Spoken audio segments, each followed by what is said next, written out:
오늘 미국 증시는 베센트 장관의 발언, 그리고 경기 침체 우려 속에서 일제히 하락했습니다. 이런 가운데 국제 금값은 상승 랠리를 재개하면서 결국 온스당 2,970마저 돌파를 했는데요. 요즘엔 금을 빼놓고는 이야기를 나누기 어렵다고들 하죠.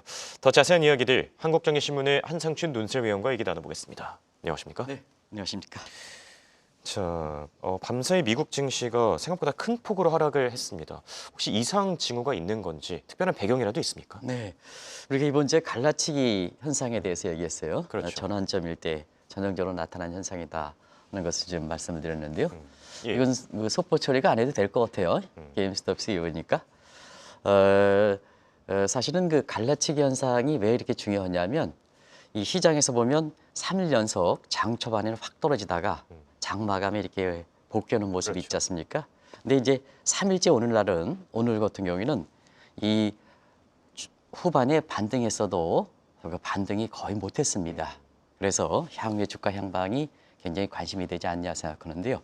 예. 역시 경기에 대한 우려다. 이 문제를 좀 말씀드리겠습니다. 작년 그 4분기 성장률이 2.3%로 급락했던 건 뭐 시청자분이 다 아실 거고요. 민간의 GDP 소비에서 한 68%, 70% 기여는 소매 판매가 아주 1월 달에 급락했죠. 예. 오늘 그 새로운 발표가 있었죠. 1월 그 경기 선행지수 아주 떨어진 거로 나오고 그렇죠. 있고요. 그다음에 소비의 또 하나의 지표가 월마트 지표거든요. 그렇죠. 그 4분기 실적은 예상보다 좋게 나오긴 했습니다는 가이던스가 투자는 미래니까 가이던스가 굉장히 안 좋게 나왔거든요. 빅테크의 4분기 실적도 마찬가지고 그래서 경기에 대한 우려가 굉장히 됐다 이렇게 부각됐습니다. 예. 오늘 월마트의 그 가이던스 부진 문제 때문에 비교적 큰 폭으로 떨어졌죠. 그렇죠. 이것이 결과적으로 다우지수 중심으로 해서 3대 지수가 떨어지는 배경이다 이렇게 부각됐습니다. 근데 갈라치기 현상에서 오늘 이렇게 사실 국채 금리와 달러 가치는 경계하는 다른 움직임을 보였습니다. 예. 그러면 다른 요인이 있었다는 얘기인데요. 그렇죠. 바로 베센트 발언입니다. 베센트 발언을 잠시 후에 설명드리겠습니다는 이 베센트 발언을 해서 국채 금리가 떨어지고 달러 가치가 이게 급락했는데요. 오늘 달러 가치는 달러 인덱스가 106선대로 이렇게 내려왔는데요. 예. 중요한 것은 엔달러 환율이 좀 150원이 붕괴됐습니다. 149엔이고요. 그리고 오늘 새벽에 끝난 원달러 환율이 놀라지 마시기 바랍니다. 예. 1432원대까지 떨어졌습니다. 아마 1432원대는 시청자 여러분 계엄 이전 수준과 비슷하다고 보겠습니다. 예. 그래서 우리나라의 대외 관련된 지표는 이제 CDS 금리가 계엄 이전으로 돌아갔고요. 그다음에 3대 평가사의 또 S&P가 한국의 국가 신용등급과 전망을 그대로 유지했고 그다음에 피치는 그 이전에 유지했고 원달러 환율마저도 계엄 이전으로 돌아가서 예. 계엄과 관련된 사항이 이제는 우리나라에서 보면 다른 요인도 있긴 합니다는 사실 거의 마무리돼서 오늘 뉴욕 증시에서는 상당히 우리 증시 입장에서 임대계시 높은 것을 전해줬다 이렇게 됐습니다. 알겠습니다. 자, 그리고 베센트 발언에 대한 얘기를 조금 더 나눠보면 좋을 것 같은데요. 장기물 발행과 관련해서 얘기를 했고 또 이게 국채 금리와 달러 인덱스에도 영향을 미쳤는데 어떻게 보셨죠? 네, 오늘 월요일 가장 화두죠. 그런데 자막이 없이 급하게 이제 나왔기 예. 때문에 사실 트럼프는 바이든 지역입니다. 실질적인 경제 컨트롤 타워는 제닛 앨런이고 바이든 정부 시절에 그렇죠. 지금 트럼프 정부 시절에는 베센트지죠. 근데 이전부터 국채금리 조작 얘기를 많이 했습니다. 예. 루비니 교수라든가 이것이 이제 증시라든가 이런 측면에서 경우에 따라서는 증시 거품을 발생시킬 수 있다 하는 이런 측면에서 이제 말씀을 드렸었는데요. 예. 오늘은 실질적 트럼프 정부의 실질 경제 컨트롤 타워인 베센트가 바이든 정부의 실질 컨트롤 타워인 제닛 앨런을 지우기로 나섰습니다. 제닛 앨런이 국채금리 조작했다. 어떻게? 사실 장기물을 우리가 그동안 QRA라든가 예. 바이백에 의해서 그런 얘기를 많이 해요. 이거 어떻게 볼 것이냐 그렇죠. 하는 이 측면에서 베센트는 사실 그것이 국채금리를 조작했다. 그러다 보니까 국채금리 발행을 안 한다. 예. 그러면 국채금리 발행을 안 하면 시청자 여러분 어떻습니까? 발행 물량 줄어들어 가격 올라가, 발행 물량 줄어들어 가격 올라가, 그 다음에 금리 떨어져. 이런 현상이 되겠죠. 예. 그러면 미국의 나스닥이라든가 뭔가 이렇게 다시 올라가겠죠. 그런데 시장에서는 무슨 얘기냐? 사실 지금 상태에서는 제니 렐런이 이건 정책 사항이기 때문에 정책에 대한 유능하지. 당신은 시장 실무 경험만 있는 사람이 아니냐. 하는 측면에서 시장에서는 베센트보다는 제니럴렌에 더 신뢰를 주는 모습이다. 이 문제는 사실 정책 간의 대결이기 때문에 예. 앞으로 국제금리라든가 달러 가치에 굉장히 중요한 향방을 가름할 거로 보는 변수다 이렇게 볼 수 있습니다. 네, 그렇네요.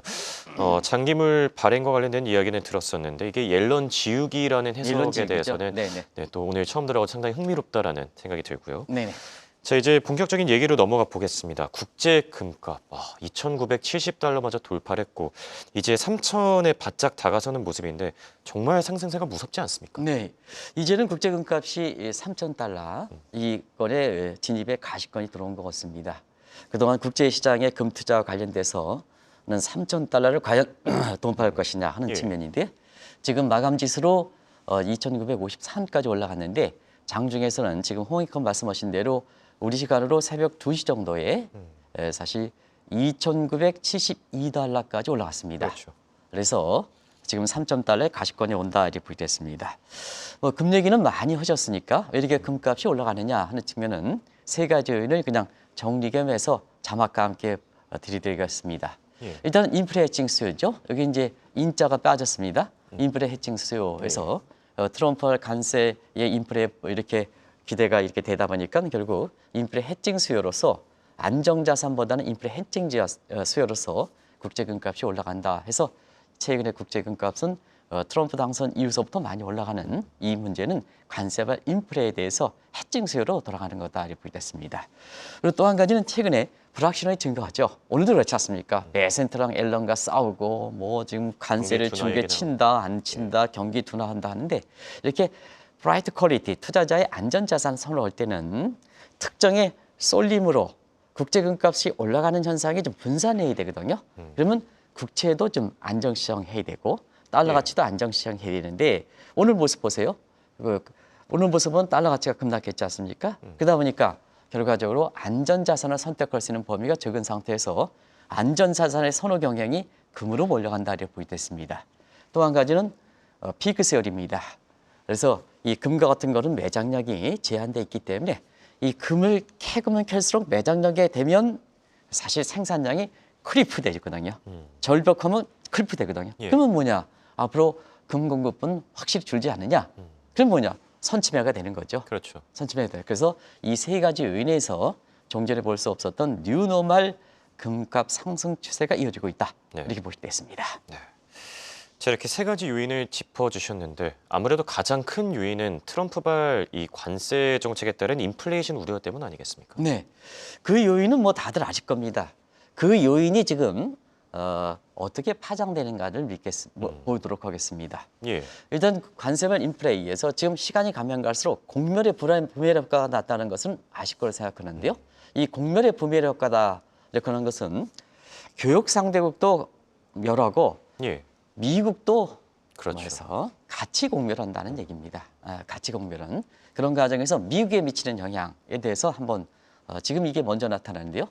자, 인플레 기대 심리가 있다 보니까 정책 금리보다 시장 금리가 더 올라가거든요. 그렇죠. 그러면 지금 뭐냐? 재정 적자라든가 국가 채무가 지금 X에 있다가 임박하고 있지 않습니까?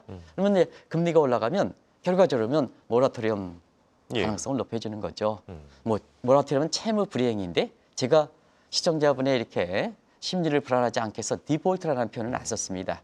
모라토리엄은 러시아 모라토리엄 당시에 채무 상환 기간이 왔는데 연기시키는 이런 정도에서 완화시키는 쪽으로 이제 말씀드렸습니다. 그렇죠. 그리고 사실 국채 금리가 이렇게 급등하다 보니까 결과적으로 의도치 않는 달러 강세. 그래서 역트리폰 딜레마에 봉착하다 보니까 오늘 달러 가치가 떨어지긴 했습니다는 전체적으로 보면 달러 강세가 나타나는 이런 현상이거든요. 예. 자, 그러면 미국 경제 입장에서 어떤 이자, 왜 이렇게 3대 지수가 떨어지냐 하면 요걸 좀 미국 경제 입장에서 보도록 하겠습니다. 일단 인플레 여부도요. 이거 미국 경제 부담이지 않습니까? 예. 자막이 이거 돌아가겠습니다는 자, 인플레 우려. 그다음에 국가 부도 우려. 이거 미국 경제 부담이죠. 의도치 않는 강달러 미국 경제 부담이죠. 그래서 연초까지 골디락스 인플레 안정 하락 속에 미국 경제 괜찮다 예. 하는데 지금 미국 경제 침체가 때문에 우려 때문에 미국 경제가 미국 증시가 떨어지는 게 아니다 하는 쪽에 이렇게 해설이 있는 거를 알 수 있는데요. 예. 그렇지 않습니다. 미국 경제 성장률 4분기 성장률 확 떨어졌지 않습니까? 그렇죠. 소매 판매 확 줄었지 않습니까? 경기 선행 지수 확 줄었지 않습니까? 월마트의 가이던스 확 줄었지 않습니까? 예. 왜 경기 침체 우려가 아닙니까? 왜입니까? 투자는 미래이기 때문에 그런 과정에서 보면 이 강달러 부담은 트럼프 입장에서도 의도치 않는 달러 위주의 브레튼 우즈 체제라면 강달러를 의미하는 게 아니라는 걸 말씀드렸습니다. 달러 가치가 안정적으로 유지하는 거다 하는 것을 말씀드리겠습니다. 이 마가를 지향하는데 어떻게 달러 가치 약세를 트럼프가 원합니까? 예. 그건 말이 안 되는 거죠. 그렇죠. 미국의 지배는 어떻게 표시되어 있습니까? 자국 달러의 안정적 모습 이것에서 보여주는 거 아니겠습니까? 예. 그런 측면에서 안정적으로 달러 가치가 유지해야 되는데 의도치 않게 지금 강달러가 되거든요. 미국 경제 부담이죠. 그러다 보니까 연초에 예상됐던 골드락스 미국 경제가 지금은 스태그플레이션 내지는 경기 침체, 물가가 올라가니까 스태그플레이션이다 보니까 증시의 추세가 바뀌고 있다는 것을 말씀드리겠습니다. 네. 방금 전에 얘기하시는 도중에 역트리핀 딜레마에 봉착했다 이렇게 얘기를 해주셨습니다. 트리핀 딜레마는 들어봤는데 역트리핀 딜레마 이거 어떤 거를 네. 얘기하는 겁니까? 지금 홍기아 말씀대로 시청자분이 트리핀 딜레마는 웬만한 경제 이론을 공부하신 분들은 다들 아실 거로 생각합니다. 예. 그래서 역트리핀 딜레마가 좀 생소하니까 트리핀 딜레마, 많이 알려진 트리핀 딜레마 가지고 말씀드리겠습니다. 예. 이건 1950년대 미 예일대의 이 트리핀 교수가 이렇게 주장한 건데요. 뭐 시청자는 어렵지 않습니다. 미 예일대 학자가 주장했다고 해서 어려운 게 아닙니다. 자, 달러 유동성이 증가하면 확실히 달러 가치가 떨어지겠죠. 그러면 뭐겠습니까? 자, 1950년대 세계 교육이 2차 세계대전에 급증하죠. 급증하니까 결과적으로 보면 자, 급증하는 것을 미국 입장에서는 시니어리티 이펙트를 하기 위해서는 교육이 증가한 만큼 달러 유동성이 늘어나야죠. 그렇죠. 달러 유동성이 늘어나는데 결과적으로 보면 그때 당시에는 시장에서 액면 그대로 나타나지 않았어요. 왜냐? 브레튼 우즈 체제이기 때문에 금에 의해서 달러 가치가 태안성이 보장됐거든요. 예. 그래서 달러 가치는 그렇게 영향을 받지 않았는데 문제는 언제까지 교육력 증가하는데 급증하는 달러 유동성을 금의 태환성을 가지고 보정해 주느냐 얘기입니다. 금이 그만큼 세계 교육력만큼 금의 생산력이 증가할까? 언젠가는 그게 한계에 도달한다는 얘기입니다. 그러면 유동성 증가하는 부분을 금에 의해서 달러 가치가 이렇게 보장하지 못한다면 자, 그때부터는 결과적으로는 달러 유동성이 증가하는 게 달러 가치가 폭락으로 되는 게 아니냐 하는 측면이 유명한 트리핀 딜레마다 이렇게 보겠습니다. 그러면 역트리핀은 그 반대 현상이다 이렇게 보겠습니다. 시간 관계상 역트리핀 딜레마는 앞서도 설명드렸었고 그래가지고 이걸 줄이도록 하겠습니다. 그래서 역트리핀 딜레마 때문에 자, 달러 가치가 안정적으로 운용되는 게 아니라 그보다도 의도치 않게 달러 강세 현상이 나타나서 지금 미국 경제에 부담이 되고 오늘 경기 선행 지수에서 가장 그 인덱스 구성에서 가장 큰 데서 왜 경기 선행 지수가 떨어졌을까 하는 측면을 세부적으로 보면 수출과 관련된 부분에서 앞으로 부진될 것으로 보기 때문에 이 1월달 경기 선행 지수가 떨어져서 오늘 경기에 민감한 다우 지수가 가장 많이 떨어졌거든요. 그렇죠. 그러면 왜 수출이 부진될까? 의도치 않은 달러 강세 때문에. 이 문제가 그래서 트리핀 딜레마, 역트리핀 딜레마가 이렇게 새롭게 나오고 있다 이렇게 볼 때 있습니다. 알겠습니다.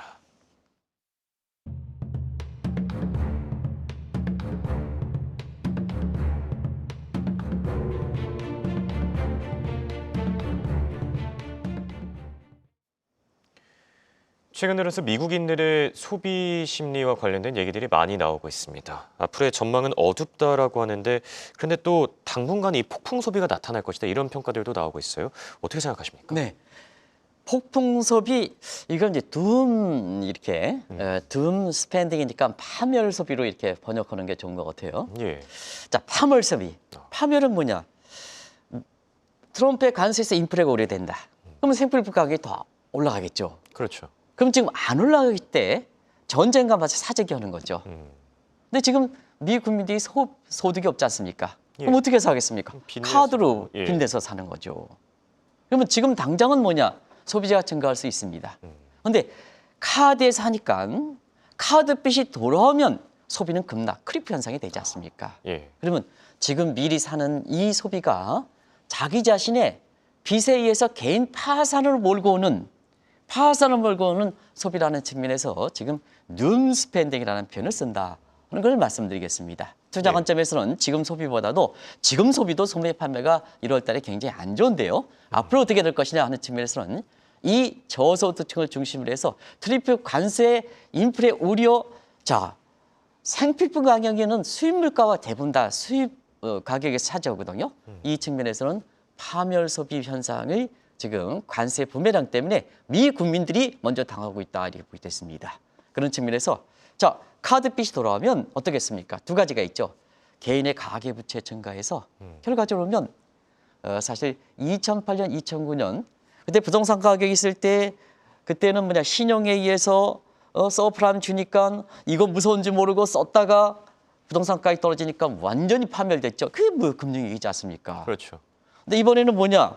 자, 앞으로 생필품 가격이 올라가 미리 사도 카드빚 들어와 자 카드빚 만기 상환되면 어떻게 되겠습니까? 하나는 가계부채 비담이 되고 그때는 소비할 게 없지 않습니까? 소비할 게. 예. 소비할 소득이 없지 않습니까? 빚은 돌아오는데 그런 측면에서 본인 자신의 운명을 빨리 땡긴다. 땡기기 위해서 둠 스펜딩, 파멸 소비라는 얘기가 관세의 부메랑 효과에서 미국의 저소득을 파고 있다 이렇게 보시도 했습니다. 네. 그런데 이 둠 스펜딩이 모두에게 해당되는 건 또 아니라고 합니다. 저소득층을 중심으로는 이 둠 스펜딩이 많이 나타나고 있는데 반면에 있는 사람들은 둠 스펜딩이 아니라 다른 것을 보고 있다고요? 네, 사실은 저소득층은 소득이 없기 때문에 트럼프 관세에 미리 대비한다는 측면에서 파멸 소비를 갖고 있지만 다 어떻습니까? 있는 사람들은 뭐 소득이 많기 때문에 조금 관세가 인플레가 우려된다 하더라도 본인 자신의 자산 효과가 있는 거죠. 예. 인플레에 따라서 자산의 명목 가치는 올라가지 않습니까? 그래서 그렇죠. 소비에서 보면 어떻게 환상, 일루전 현상, 오히려 스펜딩 일루전 현상이 나타납니다. 착각 현상, 머니 일루전 현상이 나타납니다. 머니 일루전 현상이 날 때는 결과적으로 보면 있는 사람들은 이렇게 파멸 소비가 나타나는 게 아니라 자 금을 사는 거죠. 금을 사는 거죠. 그런 측면에서 금에 대해서 최근 들어서 개인의 비중이 많아진다. 그러면 금을 살 수 있는 사람들은 누굽니까? 있는 사람들이죠. 있는 사람의 비중이 증가하니까 개인 비중이 증가하는 거다라는 것을 말씀드리겠습니다. 이전에도 한번 개인 비중이 올라간다는 것은 잘 아실 거로 생각합니다. 1단계 코로나 사태, 2단계, 3단계에서 아까 자막에 돌아갔습니다. 자, 그러면 있는 사람들이 이렇게 믿을 것 금이다 해서 금을 이렇게 사재기 하면 어떤 현상이 날까? 자, 경제 이론 공부 좀 하겠습니다. 오늘 월가에서 나온 얘기를 그대로 하겠습니다. 예. 금 수요 곡선은 원래 금값이 올라가면 수요량이 적어지고 수요량이라고 표현했습니다. 퀀티티니까 금값이 이렇게 떨어지면 수요량은 증가해야 됩니다. 그래서 원래는 이 금값에 민감하다는 것은 수요량이 금값에 비해 탄력적이라 하는데요. 지금은 탄력적이 않습니다. 수직이 됩니다. 그렇죠. 수직이 됩니다. 비탄력적으로 됩니다. 금을 갖고 있으니까 앞으로 더 올라가? 그러다 보니까 뭐냐. 금의 수요가 비탄력적, 수직으로 된다는 얘기입니다. 자, 그러면 공급 곡선은 어떻게 되느냐 하면 예. 원래 공급 가격이 올라가면 우상향에서 공급량이 증가하겠죠. 그런데 그렇죠. 앞으로 더 올라가니까 공급량이 늘어가겠습니까? 오히려 공급 줄이죠. 그래서 되돌림 현상이 된다. 이 가격 형태로 되돌림 현상이 된다. 그러다 보니까 수요와 공급이 맞지 않는다는 얘기입니다. 수요 가격은 비탄력적이 되고 공급은 되돌리니까 이 균형점이 나타나지 않거든요. 그게 유명한 마로그로스만의 quantity equilibrium, 불균형화의 균형이다 하는 측면에서 quantity 가지고 이렇게 균형을 찾는 겁니다. 시청자 여러분이 서프라이와 디맨드, 가격에 의해서 균형을 찾는다 하는 게 아니라 가격의 수요와 공급 곡선이 왜곡이 되니까 똑같이 뉘인 형태가 되니까 어떻게 되겠습니까? ኳ인티티 가지고 조정한다는 의미입니다. 그래서 물량이 어떻게 될 것이냐, 물량이 어떻게 될 것이냐, 이 측면이 지금 굉장히 중요한 요소다 하는 것을 말씀드리겠습니다. 네. 자, 상황이 이렇다 보니까 지금 월가에서도 다양한 얘기들이 나오고 있는데 그중에 골드핑거와 관련된 얘기들도 있더라고요. 어떻게 생각하시죠? 네, 시장에서는 앞으로 금값이 더 올라가서 내놓질 않습니다. 금값이 올라가더라도. 예. 그러다 보니까 어떻게 했습니까? 주한회가 갖고 있는 금이 나오느냐, 아니면 미국에서 같은 연방 재산 형태를 갖고 있는 금이 나오느냐 하는 측면에서 이 포트녹스가 얘기 나오는 거죠. 이 포트녹스는 아마 시청자 여러분한테 아마 눈에 익으셨을 겁니다. 예. 우리 권현준 그 AD께서 이걸 찾으셨어요. 뒤에 영화 포스터. 되게 영화 이거 포스트인데 이게 아마 007 시리즈의 예. 세 번째라는 골드핑거입니다. 맞습니다. 읽으면 이거. 예. 이 얘기로 해서 우리 시청자분도 이 포트녹스가 여기서 노출돼 있기 때문에 다들 아실 거로 생각합니다. 그걸 잠시 좀 말씀드릴게요. 예. 이게 제임스 본드의 이제 해서 가장 흥행작이라 그래요. 그래서 저도 뭐 이렇게 네이버 가지고 이렇게 봤습니다. 시청자 여러분, 나 이게 예. 영화를 잘 안 보기 때문에 여기에 제가 좋아하는 이렇게 럭셔리카, 저는 뭐 그 정도 있진 않습니다는 전혀 뭐 이렇게 슈퍼카를 갖고 있는 사람이 아닙니다는 자동차 경기라든가 이런 한번 거는 좋아할 수는 있죠. 예. 예. 저도 뭐 제가 제 이제 같이 제 아들이 이거에 대해서 굉장히 관심이 많기 때문에 아. 저도 원래 관심이 되는데 예. 럭셔리 에스틴 마틴 뭐 그렇죠. 유명한 차죠. 멋있죠. 위치추죠. 이게 나온 겁니다. 근데 이게 되는 게 금매매업자인 이 골드핑거가 자기가 앞으로 금값이 올라가야 자기 이득이 되거든요. 예. 근데 포트녹스에 저 금이 나오면 금값이 폭락할 가능성이 있거든요. 자기 쫄딱 망하지 않습니까? 그래서 그 포트녹스를 파괴하는 이런 과정에서 파괴를 방지하는 영화가 사실 실패했다는 영화를 다들 아실 겁니다. 결과적으로면 앞으로 개인들은 금값이 올라가서 나오기 어렵다. 그러면 중앙은행에 나올 것이냐? 사회적 구간은 금만 나오지 않겠죠.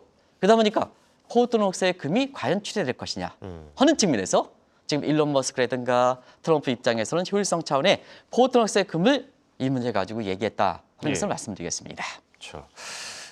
결론을 맺어보도록 하겠습니다. 그런데 포트녹스에 과연 얼마나 금이 보관돼 있길래 뭐 잊을만 하면 털렸다라는 음모론이 계속해서 나오는 겁니까? 네, 이게 털렸다는 얘기가 1953년부터 나온 얘기입니다. 최근에 나온 게 아니라 예. 왜냐? 포트녹스는 감사를 마지막 한 게 1954년입니다. 일부 언론에서는 뭐 1974년이라 그렇지 않고 1954년입니다. 예. 감사를 하니까 포트녹스의 금을 이렇게 있는지 안 있는지 아무도 모르는 모르죠. 거죠. 예, 그렇죠. 근데 그 지역적인 측면에서는 군사기지입니다. 외부 통제가 엄격히 돼 있습니다. 그러다 보니까 과연 금괴가 보관돼 있느냐 하는 논쟁이거든요. 예. 이 포트녹스의 금값은 보관된 출해에서는 출해 여부가 향후의 금값의 초미의 관심인데요. 그 물량이 굉장히 많습니다. 미국의 연방정부 저 갖고 있는 거에 절반이 여기에 있거든요. 지금 1억 온스 이상은 갖고 있을 겁니다. 예. 정확한 수치는 1억 4,730 온스 정도 이렇게 되는데요. 30만 온스 정도 되는데요. 이게 원화로 보면 613조입니다. 어마어마하죠. 그렇죠. 그러다 보니까 지금 상태에서 자, 이 포트록스의 금이 나오면 향후의 금값이 또 급락할 수가 있거든요. 그래서 이전에 골드 유포리아와 그다음에 인디언스 존스 위기설이 됐을 때 이런 측면에서는 투자자 입장에서는 사실 균형을 가질 필요가 있다 하는 측면도 이 포트녹스 금이 출해되면 지금 금에 대해서 익스펙테이션이 높은데 확 떨어질 가능성이 있지 않습니까? 그렇죠. 그래서 이게 관심이 되는 것 같다는 걸 말씀드리겠습니다. 알겠습니다. 지금까지 도움 말씀에 한국경제신문의 한상준 논설위원이었습니다. 대단히 고맙습니다. 네, 고맙습니다.